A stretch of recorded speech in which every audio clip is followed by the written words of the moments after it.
Salut tout le monde, c'est Erwan Le Havret. On se retrouve donc pour la première vidéo de l'année 2025. Déjà, chers abonnés, ou pas d'ailleurs, ceux qui suivent la vidéo, je vous souhaite à toutes et à tous une très bonne année. Voilà, on est de retour ensemble pour vivre cette saison de Ligue 1 McDonald's. La 16e journée de Ligue 1, c'est ce dimanche soir pour le HAC avec un déplacement à Marseille. Le HAC reste sur 4 défaites de rang. On va en parler dans quelques instants. Ce Marseille-Le Havre, l'avant-match, c'est parti.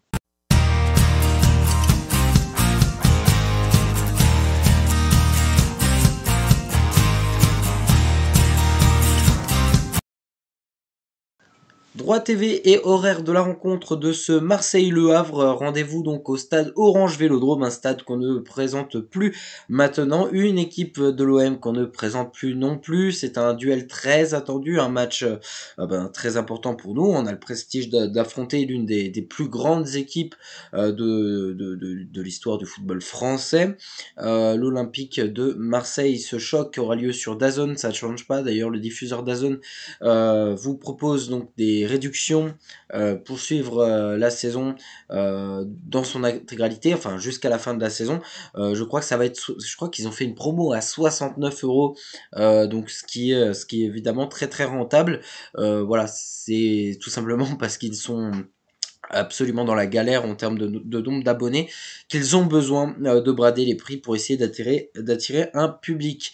Donc DAZN diffusera le match et le match aura lieu dimanche soir, les amis, ce dimanche soir à 20h45, soit l'horaire prime time. Oui, le HAC jouera en prime time, le dernier match de la 16e journée de Ligue 1 McDonald's. C'est un prestige entre guillemets d'être sur cette case horaire. Le HAC qui était sur cette case horaire déjà à une reprise la saison passée, c'était contre Lyon, où le HAC s'était incliné, où il y avait eu une nulle, je me souviens plus. Bref, je me souviens juste d'une chose, c'est que Grand Cyr avait raté une occasion en or dans les derniers instants du match. C'est tout ce que je me souviens, mais bref, contexte directement retiré. On va s'intéresser à ce Marseille-Le Havre et rentrer dans le vif du sujet d'ici quelques instants. Classement et bilan des deux équipes, on va commencer par les locaux, les Marseillais, ils sont deuxièmes de notre championnat avec un bilan de 9 victoires, 3 matchs nuls et de 3 défaites. C'est 30 points pour l'Olympique de Marseille, à 10 points du PSG leader, mais le PSG a donc un match en plus, compensé évidemment en plus parce qu'ils vont jouer le trophée des champions, notamment ce week-end contre Monaco. Mais en cas de victoire de Marseille, Marseille serait seulement à 7 points de la première place, donc oui, rien n'est fait encore, même si Paris a une légère avance, rien n'est fait encore pour le titre du championnat de France de Ligue 1 McDonald's. Concernant les Havrais, ça se passe moins bien. Le HAC, c'est 4 défaites de rang, 3 défaites de rang en Ligue 1. Le dernier match, c'était le match de Coupe de France avec une défaite 1-0.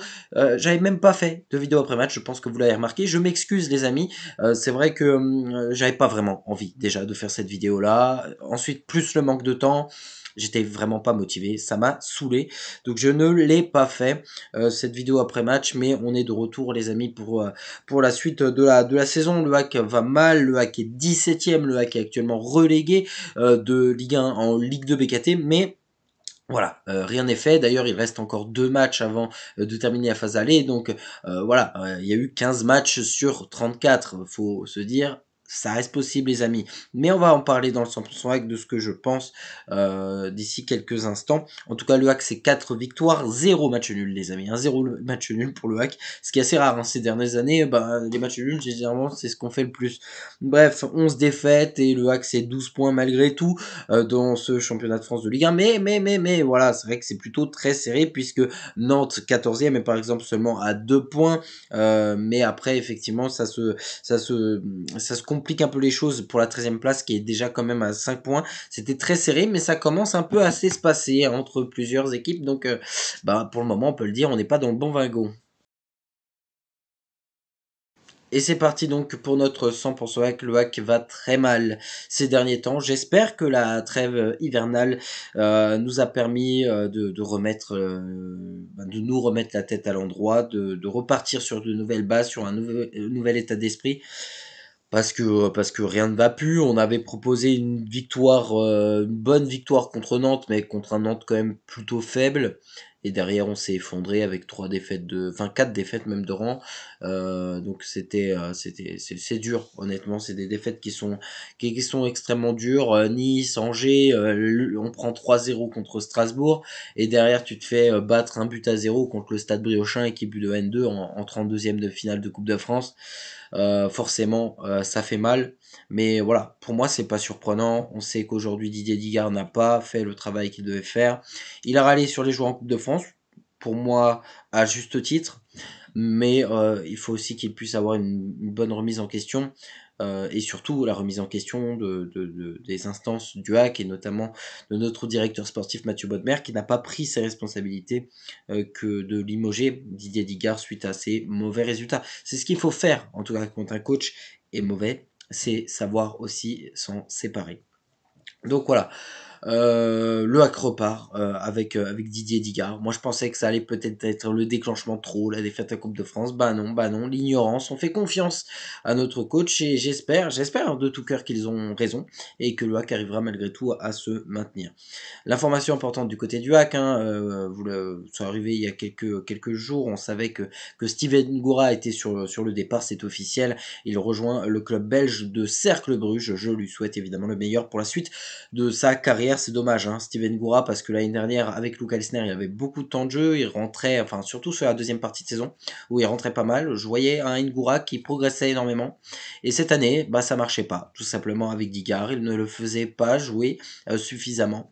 Ok, c'est un joueur qu'on n'utilise pas, donc autant le vendre, mais je trouve ça regrettable, tant les qualités de Steven Goura étaient plutôt bonnes. En tout cas, je pense qu'il pouvait avoir une bonne marge de progression. Je ne sais pas si ça serait devenu un grand attaquant du hack, mais en tout cas, ça serait, pour moi, c'est dommage de ne pas avoir exploité son potentiel qui était montant. Donc ça c'est pour parler des départs, il y en aura sans doute encore un petit peu. Les départs, ben cela signifie une chose, hein, c'est que le hack est en galère financière, je vous apprends pas rien les amis, mais voilà, on parle de départ de Oussama Targaline, de Christopher Operi, on parle de quand même de joueurs qui ces dernières années, ces 2-3 dernières années du côté du hack étaient quand même sur un rôle très important. Et il y a quand même le côté de, ben, ça fait mal de se dire qu'on va peut-être se séparer quand même de joueurs qui sont titulaires. Et ça veut dire que le WAC est en recherche d'argent. Et ce que j'ai peur, c'est que est-ce qu'on ne serait pas en train de sacrifier notre maintien, quitte à descendre en Ligue 2, et à faire survivre le club financièrement?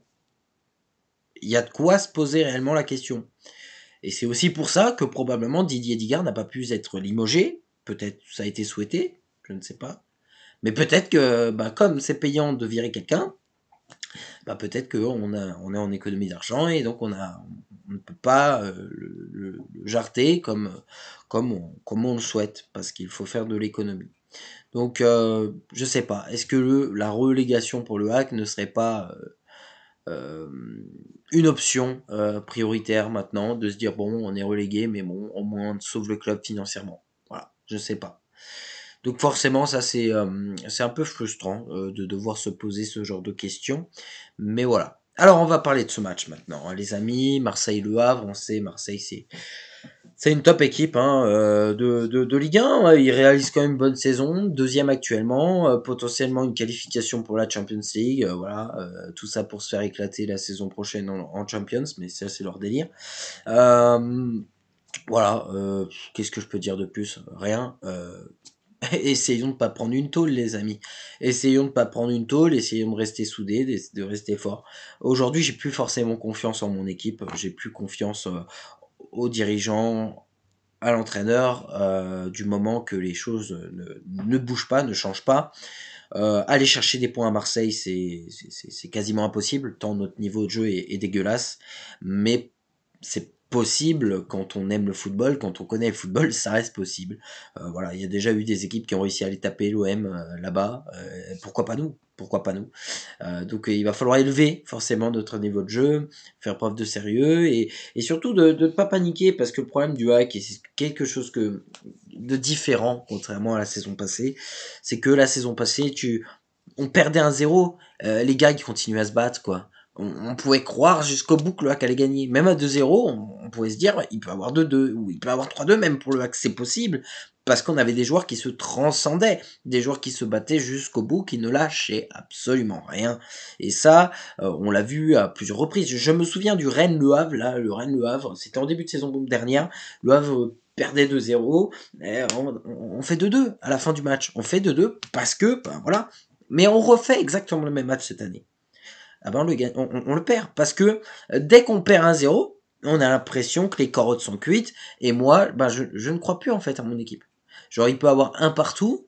Dans les 10 dernières minutes du match, j'ai envie d'y croire. J'ai envie de me dire, allez les gars, allez. Je suis comme ça. Je dis, allez le hack. Mais derrière, qu'est-ce qui se passe? Ben, c'est que je ne peux plus y croire dans le fond. Parce que je sais qu'on va pas marquer. Parce qu'on ne procure rien. Parce qu'on ne construit rien. On est nul offensivement. Cette année, on est des fois nul défensivement. Hein, quand même, on a quand même été cata. Voilà, je veux dire, dans les choix du coach, on est dégueulasse. Je veux dire, qu'est-ce qu'on peut espérer de mieux pour ce Marseille-Le Havre? C'est de pas, honnêtement, c'est de ne pas se faire humilier. Ça, c'est déjà ce qu'on peut souhaiter. J'ai envie de dire, le minimum des choses, c'est de ne pas se faire humilier. De fait, un ou 2-0, à la rigueur, ça va. Ça va pas parler de nous en négatif sur les médias. Ça va rester discretos, les amis. J'espère qu'on va pas se prendre une tarte 6-7-0, parce que si on n'élève pas notre niveau de jeu, ah bah c'est ce qui risque d'arriver. En plus, le Vélodrome, les amis, sera quasiment plein. Donc, il y aura beaucoup de pression sur les épaules des joueurs à vrai. Hein, ce qui va être compliqué, surtout qu'on n'est pas dans nos baskets actuellement. Donc voilà. Je pense aussi que la relation entre joueurs, entraîneurs, s'est fortement dégradée. Le groupe ne vit plus ensemble comme c'était le cas avec Elsner. Ça, c'est une certitude. Hein. Voilà, quand il suffit juste d'écouter ce que Didier Digardi ou les témoignages ou autres. J'ai l'impression qu'on se fout de notre poire. On a l'impression qu'à chaque fois, le groupe vit bien, qu'on est bien, machin. Mais quand on dit que tout va bien, c'est que tout va mal. C'est ça aujourd'hui la réalité. C'est qu'on est dans le déni, parce que on le sait très bien que le groupe vit mal, de perdre 4-0, de perdre en Coupe de France encore contre le Stade Briochin, on va mal. Mais il y a un seul remède pour aller mieux, c'est de s'améliorer, continuer à travailler, et en espérant avoir des résultats positifs, et surtout d'essayer de créer une petite série. Ne serait-ce que des matchs nuls. Si on tape Marseille avec un match nul, mais c'est la fête au village, les amis. C'est la fête au village. C'est mais déjà le minimum, c'est de pas se faire humilier, quoi. C'est la première fois, je me dis, j'espère qu'on perd 2-0 maximum. Voilà, comme ça, on n'a pas honte, et puis voilà. Mais c'est dommage de devoir avoir ce discours-là. Donc voilà, on va voir aussi ce qui va se passer encore avec le mercato, mais ça, c'est hors contexte de ce Marseille-Le Havre, les amis. Favori de la rencontre, je crois que la question, elle devrait même pas être posée. Hein. On va dire Marseille, c'est une évidence. Concernant mon pronostic, les amis, je vois une défaite du Hack. Allez, on va être sympa avec le Hack. On va marquer un petit but. Défaite 5-1. Et voilà, c'est tout les amis pour cette vidéo. Merci à toutes et à tous de l'avoir suivi. On se retrouve très bientôt pour la vidéo après match. Donc voilà, je peux pas vous dire quand, ni où, ni comment, ni quoi. Mais tout simplement, j'espère que le Hack va réussir à créer l'exploit contre Marseille, les amis. C'est ce dimanche soir, 20h45. Alors allez le Hack, les amis. Ciao, ciao.